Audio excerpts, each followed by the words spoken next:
I made a one-to-one recreation of the overworld VFX from the Minecraft, including that huge bee, all in Blender. And as you can see, I'm in Minecraft world now, just like Jack Black in the new Minecraft movie. And if you want to see exactly how I got here, I'm about to show you how.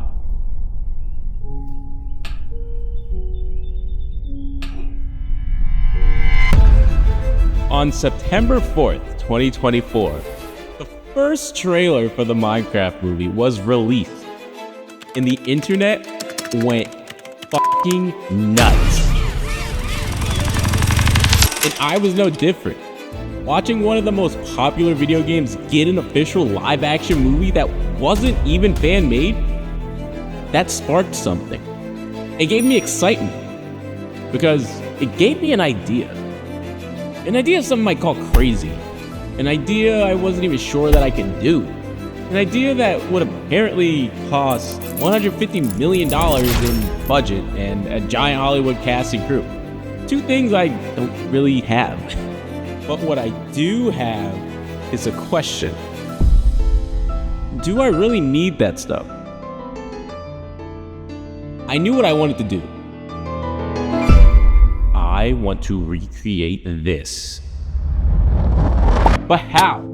And where do I even start? Or here's even a better question. Why? Because the Minecraft movie already exists now, so you can actually just all go and watch that. Well, yeah, you could and you should, but to me, this project served as a personal VFX exercise because I know with all the crazy Hollywood resources and all the crazy red Hollywood budgets, yes, I too could probably make the craziest CGI heavy blockbuster of the century, but artists like you and me don't have all that. But we still have stories to tell, right? So what if we don't need all of that? That's what I wanted to find out, so I got to work.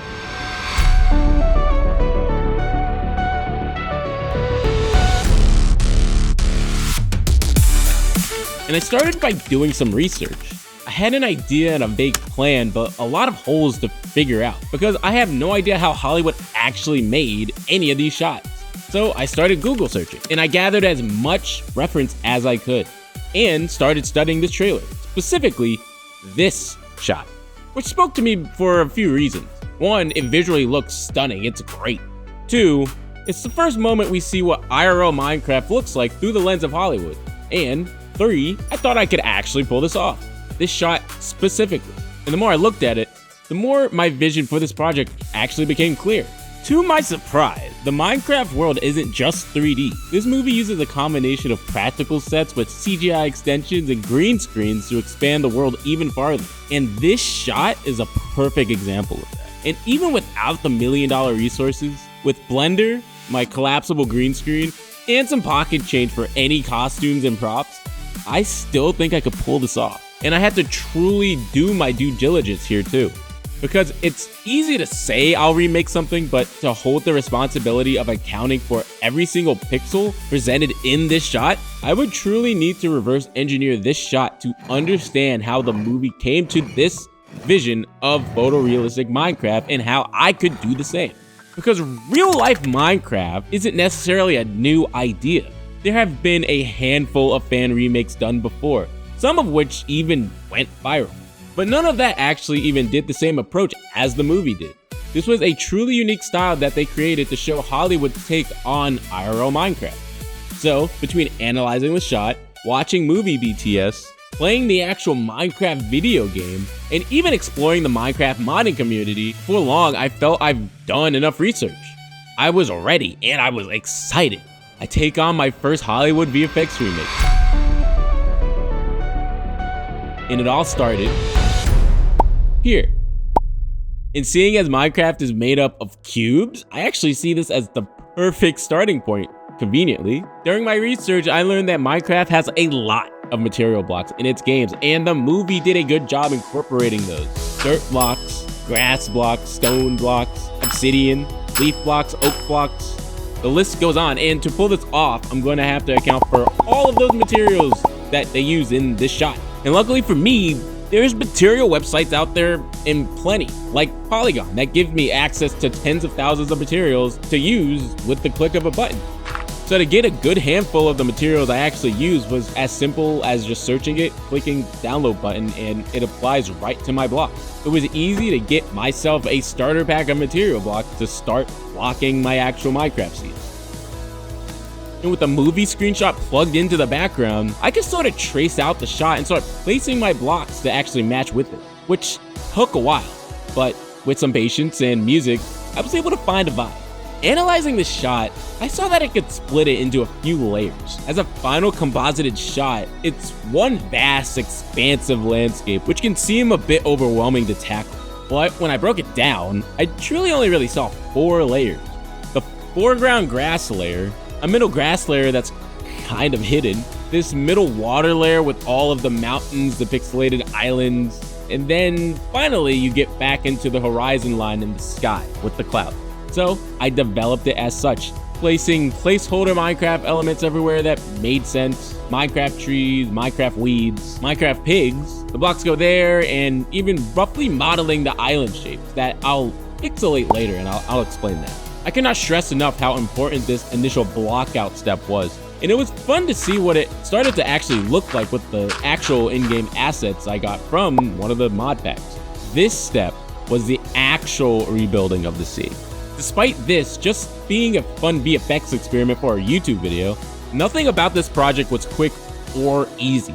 Just getting a basic layout of the shot wasn't necessarily too hard, but since it's such a massive scene, it took a long time to just simply block all of this out. Mostly because there was just so many elements I had to recreate in this vast overworld landscape.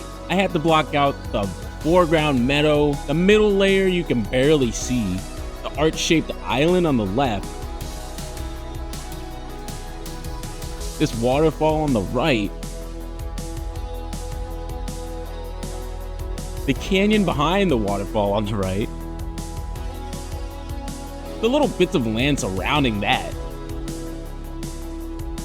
whatever this is, the forest of trees in the middle,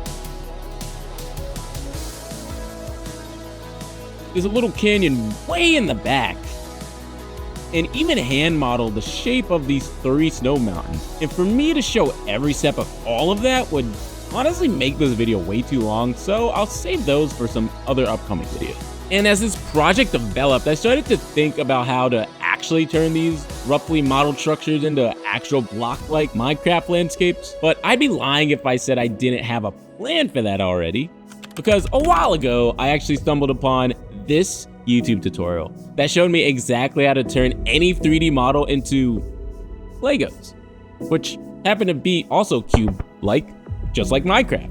So I kind of started here, and by simply following along Mr. Carlino's expertise, I quickly had a setup that actually did turn my islands into pixelated ones.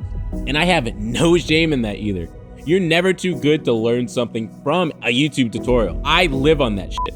And with Blender's fairly new geometry node features, this Lego-fied system essentially automates the entire pixelizing process. Once it's set up, I can literally throw it on anything and Lego-fy it. Now, with the click of a button, I can turn anything in this 3D scene into a Minecraft-like structure, which is exactly what I need to pull this entire thing off. This procedural setup was the true essence of what I need to capture this scene. Now, I just need to give it a name.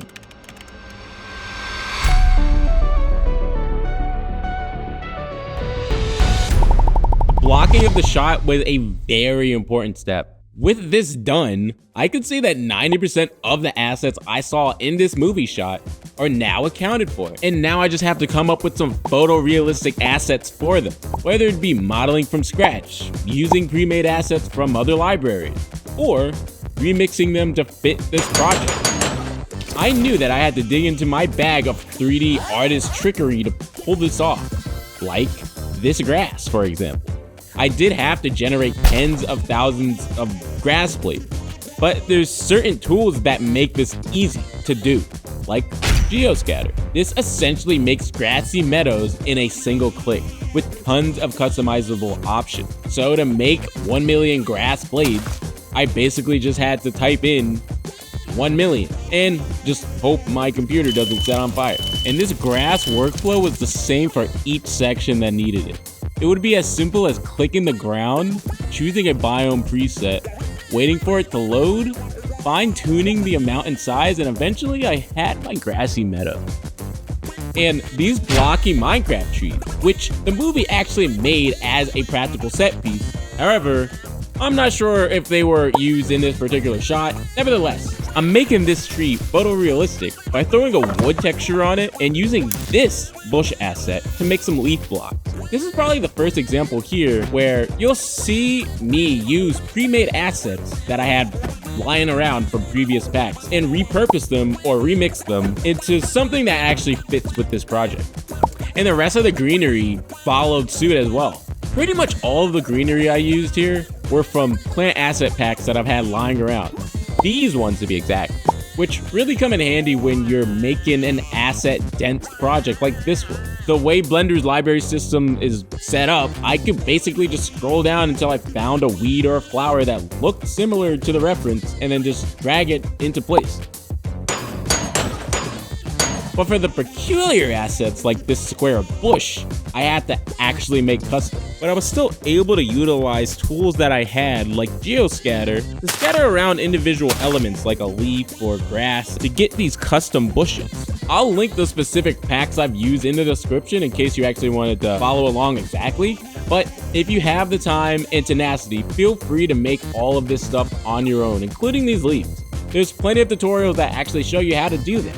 Between the asset packs that I had in my archive and the geoscatting tool, I had more than enough pre-made assets that I need to really fill out this section of the scene.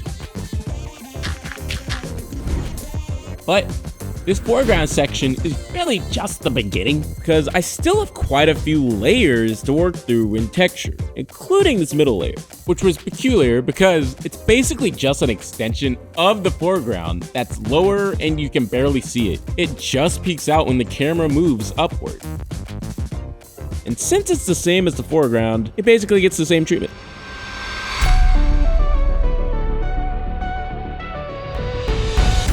Now for the fun part. These blocky islands, which generally I did in one of two ways. Like I mentioned before, I developed an automated system that pixelates the islands. So throwing that onto the roughly shaped meshes and throwing on a texture after the fact generally got me to where I wanted pretty quickly. And all of that was front-loaded work too when we were blocking the scene. But for this specific section, it was the first I tackled, so I experimented a bit. And in true Minecraft fashion, I duplicated individual blocks and placed them around to make this block structure. I don't recommend doing this at all, and as I did it, I realized how brutally inefficient this really was. I wasn't actually playing Minecraft here. But with this method of cloning individual blocks, the problem I ran into very fast by the end was the blocks ended up looking really repetitive. Sure, I could rotate them to mix them up, but this was not the most efficient way at all. Doing the islands like this for every single island wasn't gonna have the best result anyways, and it was going to take forever. An easy fix, however, would be to just turn these numerous blocks into a singular mesh and unwrap the texture as a whole. And then the texture would actually look less repetitive and without the meticulous duplicating. Once I was happy with how the general structure and texture looked, I decorated it with some geoscatted grass and some plant assets and pretty much vowed to never try and duplicate a billion blocks manually ever again. I moved on to these mini islands that you see in the middle of the ocean, which was one of the first times I got to actually use the blockify geometry node system I made. These islands were pretty simple since it was basically as easy as blockifying some things, throwing textures around, and placing some of the blocky trees and grass here and there.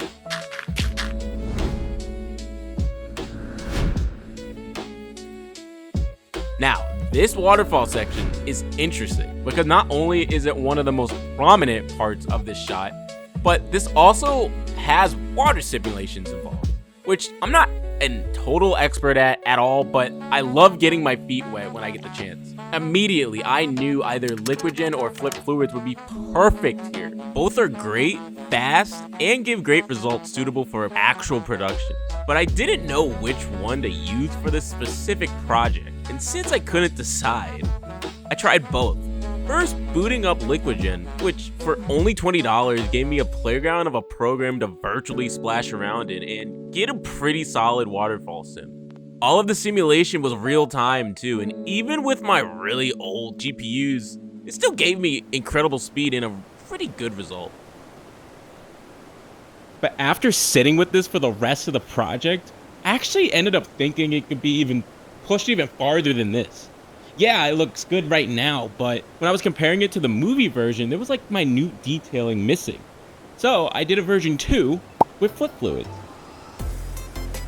Water sim programs don't really have much difference in terms of tools, but with flip fluids, I was able to work directly in Blender and really hone in on the look in terms of getting better microfluidity and white water effects. It just looked better in general.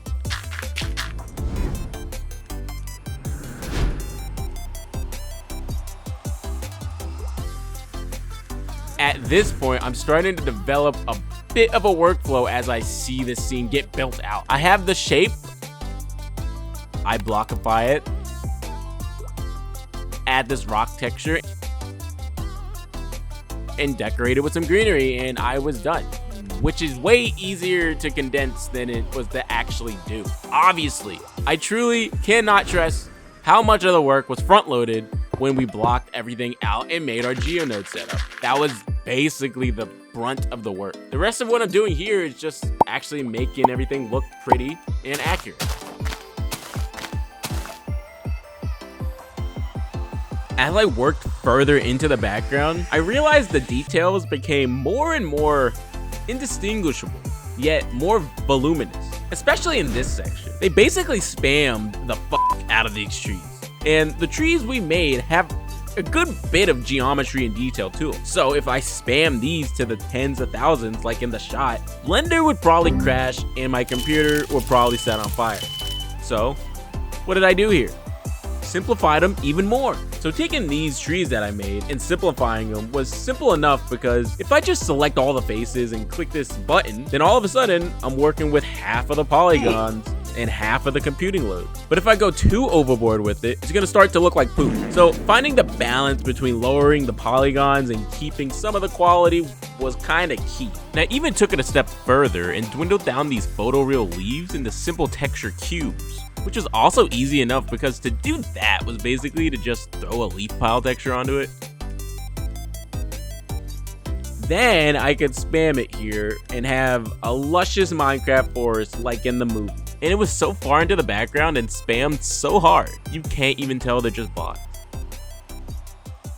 Except, I did run into a problem. As this project developed, I started to notice my computer slowly starting to chug through this project file and lag heavily, making it kind of hard to do anything, really. This project started to get so heavy with the amount of layers, assets, and objects that I actually wouldn't even be able to render this project at this point, which is a problem because how else would I be able to show other people what I made, or rather what I recreated? So the bad news is I've run into this problem before and now I'm running into it again. But the good news is I've run into this problem before and now I'm running into it again.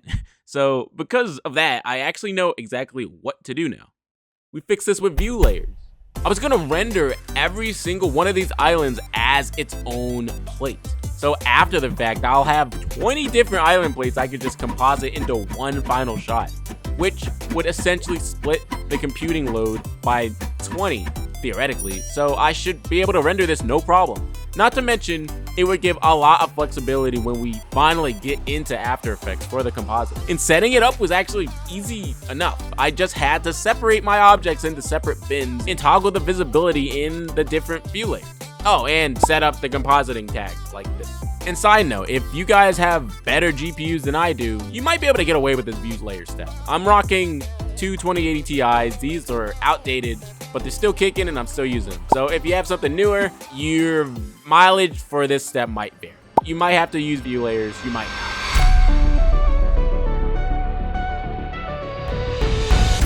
Now, it's time for what I think is the most prominent part of this shot.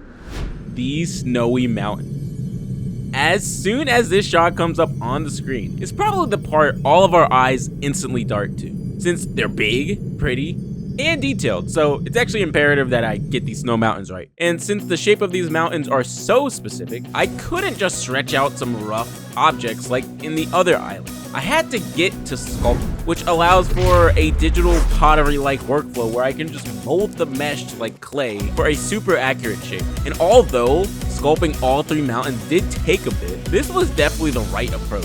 I could lift up certain portions, carve out certain hills and crevices, and flatten out the mountain. After I got into the vibe of it, I tried my best to match the shapes as close as I could, so that when I hit the Blockify button, it'll look exactly like how I need it.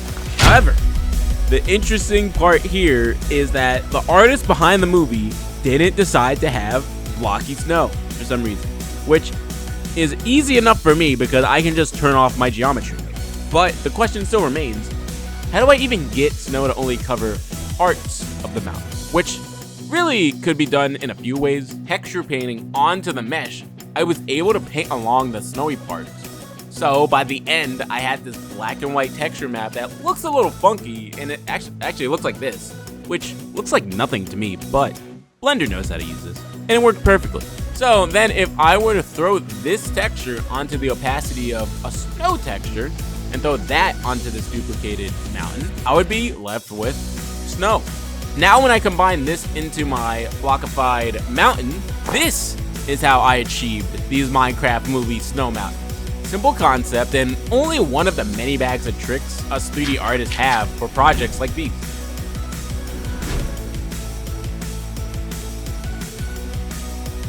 Now, it's time to tighten up the loose ends and finish the shot. Like with the sky, which is just a blue gradient picture from Adobe Stock, or the clouds, which I decorated with pre-made assets from the Cloudscapes pack, one of which is just a simple rectangle. So, perfect for Minecraft World.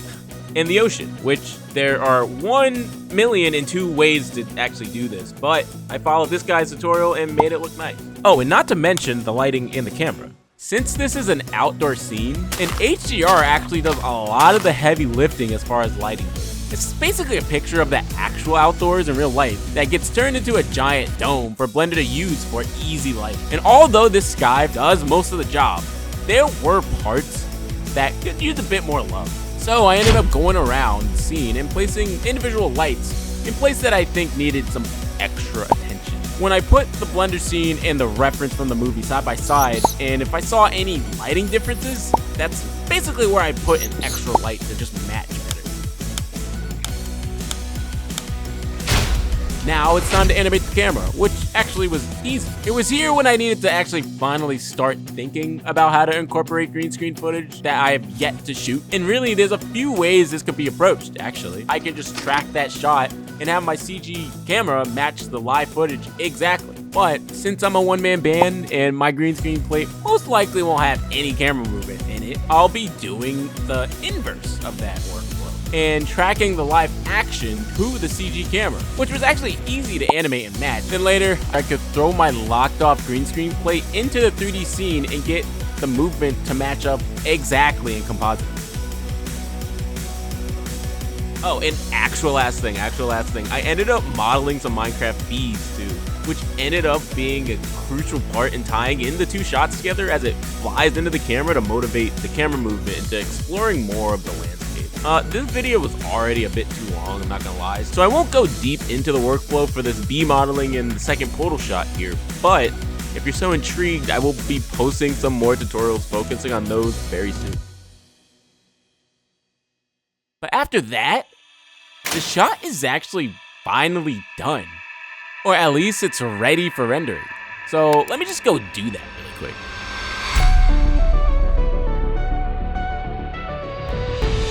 Okay, now while that renders, it's time to do the final steps. It's time to go outside to film some green screen plates, which honestly was a bit experimental and took me 3 tries total to actually get right. Each time I was trying out some different lighting setups and camera settings and even changing locations from outside to inside just to see which would give me the best footage to work with. And obviously I'm just one guy, like I said, so I didn't even have a green screen studio or a giant crew to even help me out with this. I barely even had that much camera gear. But I do have a black magic and I have my wife, so we can actually make this work. We took my collapsible green screen outdoors, stuck my camera on a tripod, and tried my best to act like Jack Black entering the overworld. To some questionable results, I'm not gonna lie. Jack Black is interesting with his reaction. One major setback I had actually came from the fact that I filmed outside, which I thought was a good idea at first. Bad news is, the light direction was off, the day was cloudy, so the shadows actually didn't match with the reference. My lavalier mic was obvious, especially because it was a tight sweater. The LED cube didn't light up outdoors because we were outdoors, and on top of all that, the recording codec I used was hella compressed, which later gave me trouble when I was trying to color grade the footage. Let's just say the first take was disappointing. We were fending off the wind and actual real-life bees. Just to get mediocre footage. And my test composites later confirmed that.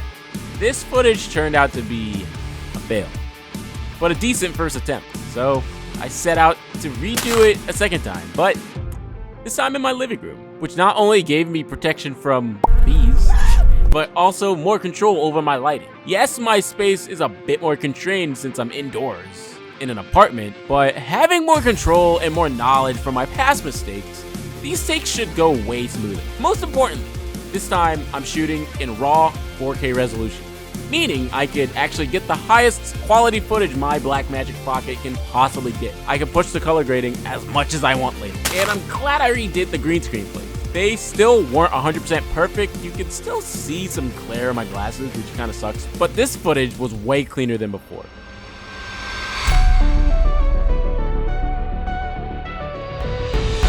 Almost done.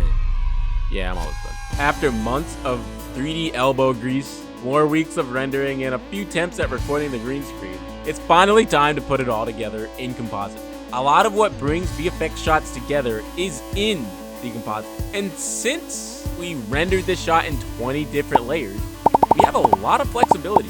Like, for example, I didn't notice how the islands in the water didn't have enough water reflection in the render compared to the reference. So I added that reflection in Compositing.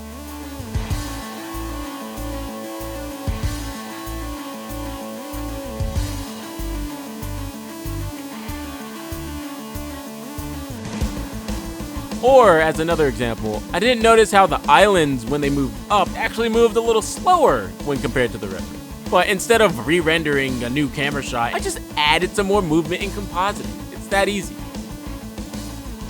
Cloud color seemed off too, which was no problem. I just changed the color a little bit in Compositing.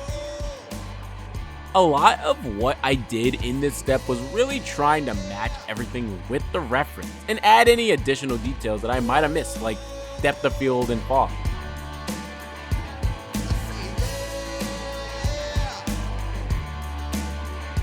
And even in this step, I took the liberty to add a glow on the cube and some particles coming from it too. Not to mention, here is also where I had to incorporate my green screen footage. And to truly incorporate the shot, I had to import the camera from Blender and add my green screen plate into 3D space so that it follows along. And obviously there was a handful of other tweaks that I did, but I cannot stress enough how important this compositing step is. And eventually, I had a composition I was happy with. And it wasn't just this shot I did. I did 2 additional ones too to round out the scene, which again, I will be going over in further detail in future tutorials. So you'll definitely have to come back if you want to see how I did those specifically. But for now, let me just bring everything into Premiere and do some cool sound design and just finish off the project.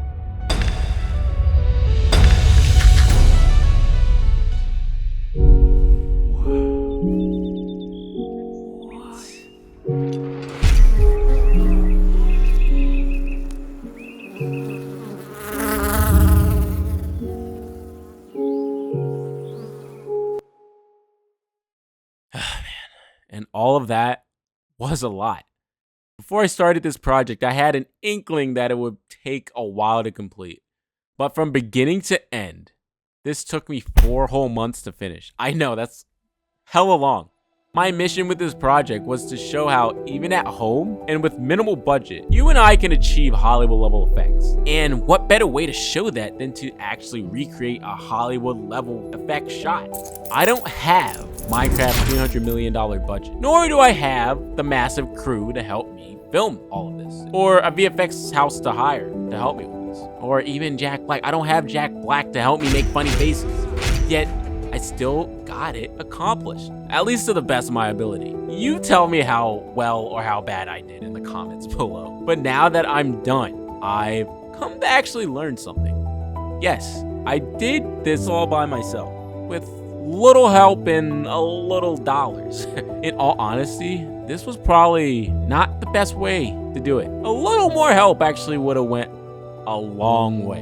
I take pride in what I accomplish here, and no matter how many people may see this project, I end this project thinking that I actually would have loved having the extra resources Hollywood movies are privileged with having. I would have loved to have a camera jib and an operator to get smooth and clean shots for me. I would have loved other VFX artists to work on this with, so we could split up the work and bounce creative ideas off of each other, and end up with a piece that has multiple creative voices behind it.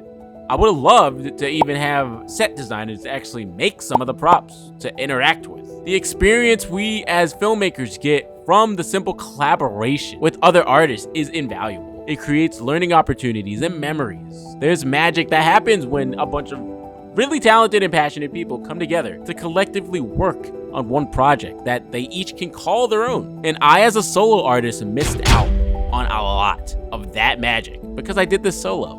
Or mostly solo. I still had my wife's help. She's amazing. Say what you want about the actual Minecraft movie, but the visuals are great. And the entire VFX team behind them should be proud. Not to mention, it took me 4 whole months to do just 3 CGI shots. But imagine how fast this would have been with an entire team behind it, like the actual movie had. So, where am I going with all this? I wanted to leave this video with this. I am all for doing passion projects, and a lot of times, in fact, you just have to go rogue and do it yourself. But the true magic of filmmaking is actually in the collaboration. It's in the pipelines and the project transfers and the table reads, or even the jokes you tell each other at the crafting table on set. Doing projects solo, it's cool, it's fun that way, sure, but you tend to miss out on all of that. However, this time, at least for me, it did give me an excuse to rope in my wife. So, in just that little bit, there's a little bit of magic in just that. Not only is this my project, but since she helped, it's our project. And to you, the viewer, if you happen to be following along or even recreated it yourself by watching these upcoming tutorials I'll have coming out soon, it'll soon be your project as well, because that's the beauty of filmmaking. It's a team effort where everyone gets to help make a masterpiece.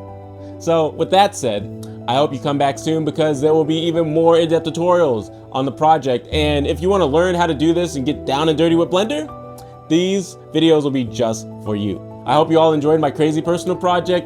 Thank you for watching, and thanks for tagging along on this silly VFX recreation. All so I can pretend this actually happened.